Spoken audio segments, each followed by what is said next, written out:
চীনাবাদাম খাওয়ার আগে যা খেয়াল রাখবেন। চীনাবাদাম খাওয়া স্বাস্থ্যের জন্য ভালো। পুষ্টি বিশেষজ্ঞদের মতে দৈনিক 1 মুঠো বা 30 গ্রাম বাদাম ওজন কমায়, হৃদরোগ নিয়ন্ত্রণ রাখে, স্মৃতিশক্তি বাড়ায় এবং রক্তের শর্করা নিয়ন্ত্রণ করে।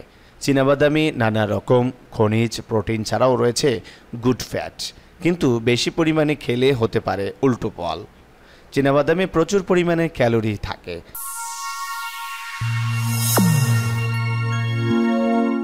ফলে বাদামের সঙ্গে ভালো মাত্রায় লবণও মেশানো থাকে।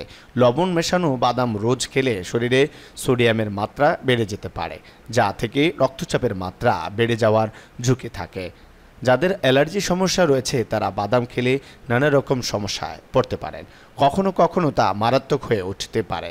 তাই অ্যালার্জির সমস্যা থাকলে চিকিৎসকের পরামর্শ নিয়ে খাওয়া উচিত।